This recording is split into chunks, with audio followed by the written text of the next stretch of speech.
The subject of life is great and deep. No man can claim to be a master in the knowledge of life.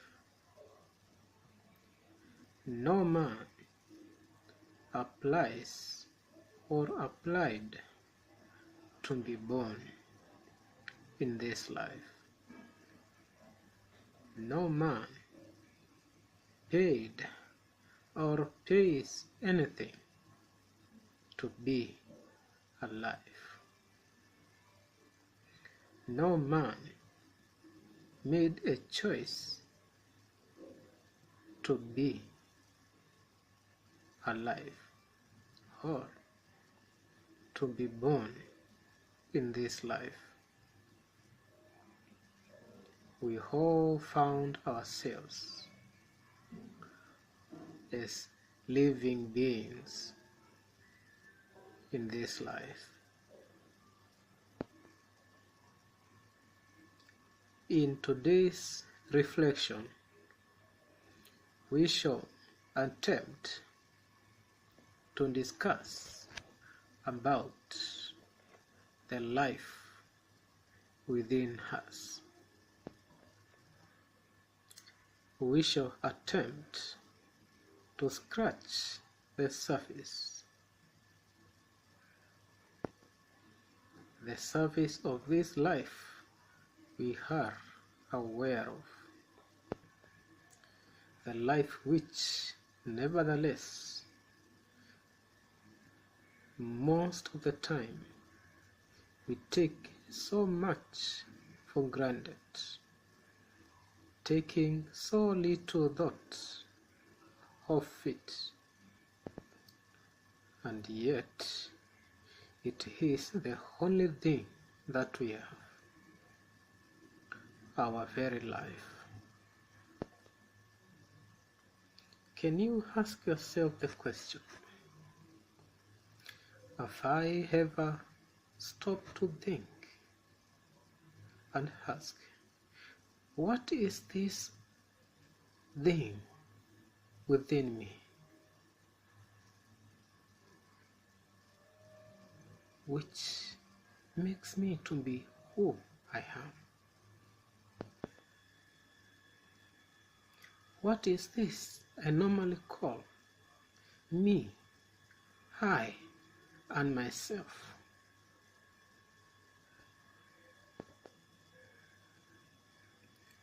We rarely ask ourselves that question, nor do we bother to think, what is it, except perhaps when we feel that it is threatened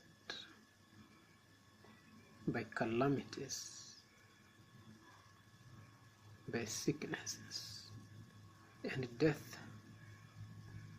That is when we wake up and realize there is indeed something within us worth protecting and worth keeping. The essence called life.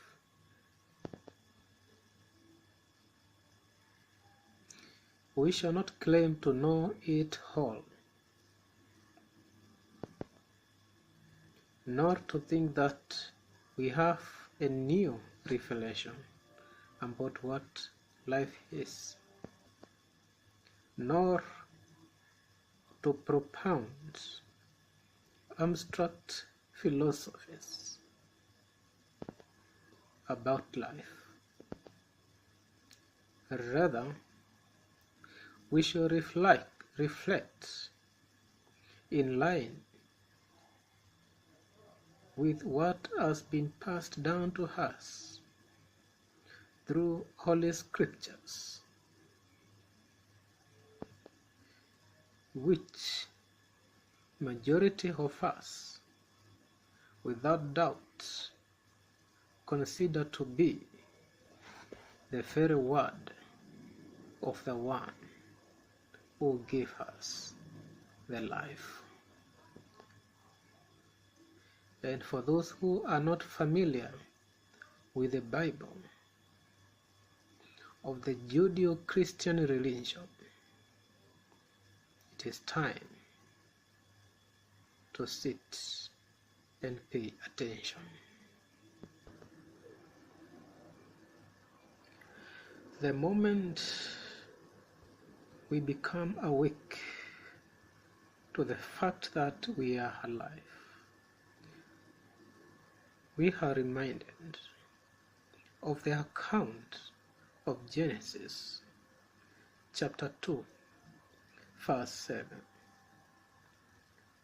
where we read that God breathed into the nostrils of Adam he had created from dust the breath of life, the breath of life,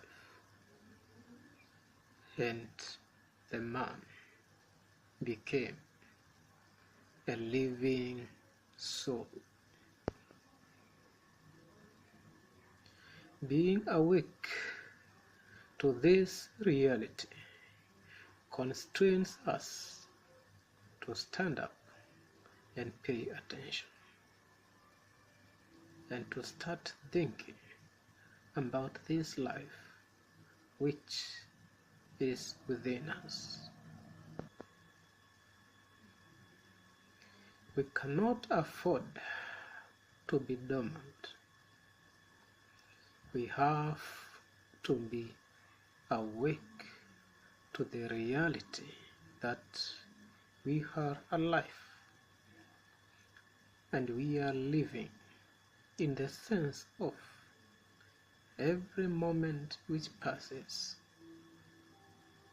our life progresses, it develops, and every breath we take, it is like we are breathing afresh the very breath of life which God gave to the first man who ever came to this world. There is within every human being the breath of God.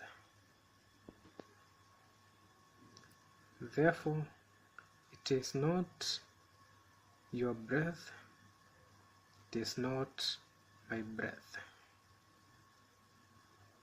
which keeps me, which keeps us alive. If you want to understand your value,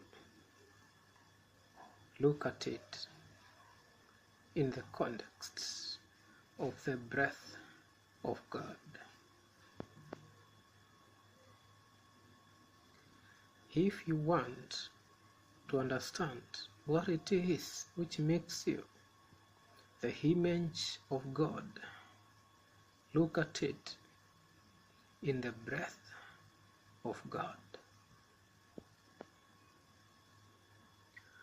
All there is in the value of man is to be found in the breath of God. That breath which God exhaled from his lips is everything which makes man who he is.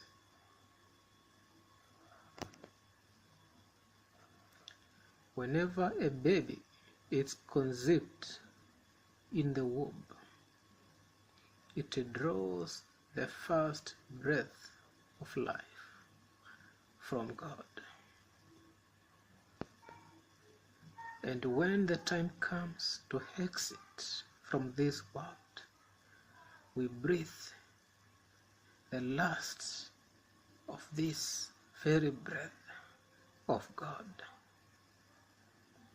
And this breath returns to the one who gave it. Every time we are alive and operating in this body, this breath of God is working something within us. The body cannot live any single moment without this breath. Whenever we degrade life, whenever we do harm to life, whenever we take life away, we are doing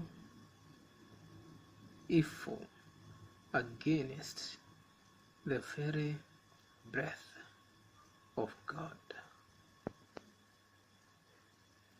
This breath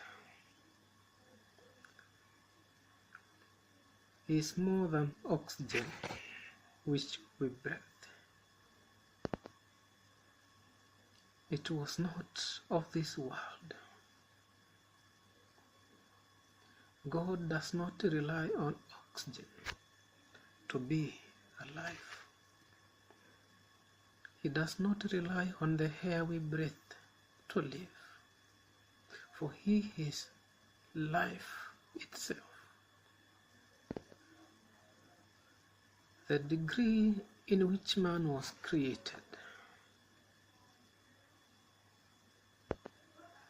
makes him to stand out in the entire creation of God. Man was therefore created so that he may not only be aware of the natural environment in which he lives, but that he may also be aware of the breath of God which God put within him,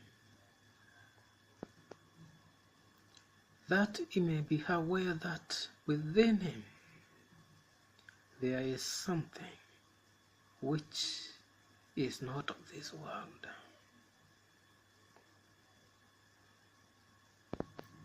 And by understanding that, he may stop to look down upon himself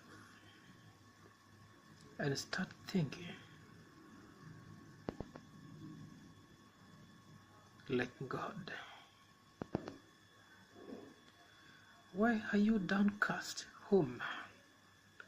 Why do you think so little of yourself? Why do you classify yourself among animals? You are greater. There is the breath of God in you. Wake up, therefore, from ignorance, from this slumber of self-rejection, and realize there is the breath of God in you.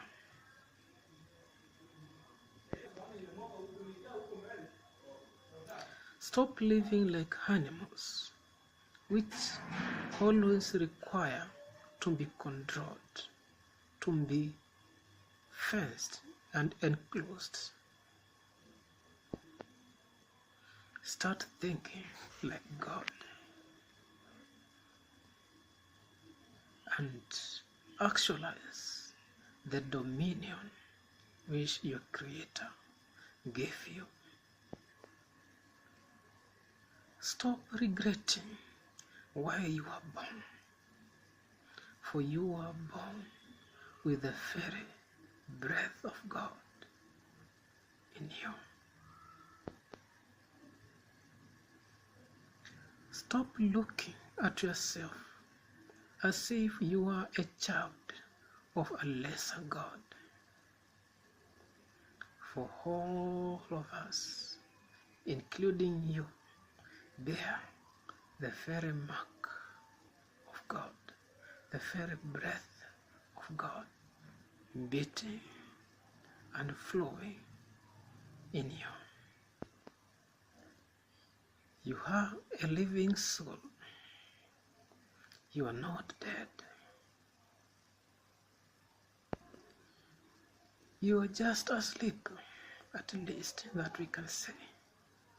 But you can wake up, just as Jesus said, "Let us go and awaken our brother Lazarus, for he is asleep." He is not dead, and therefore you are not dead, just asleep. Asleep in your self-deception or any other deception, and you can wake up to the reality of the value and purpose of your life.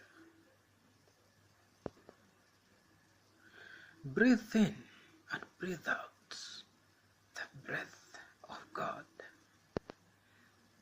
Be inspired with inspiration that will never expire, for the very breath of God flows within you. Take up the dominion which God gave to Adam. Say, "It is mine." Work hard, work diligently. Don't be lazy. Don't let anything to pull you down, because the breath of God works within you.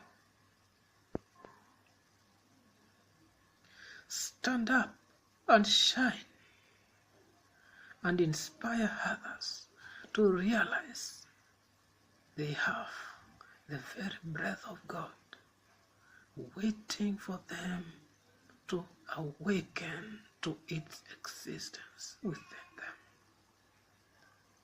and to glorify God with marvelous works and with a good attitude, to confront life and to take dominion and to overcome and to conquer and to be more than conquerors, because the breath of the Lord God resides within you and within them.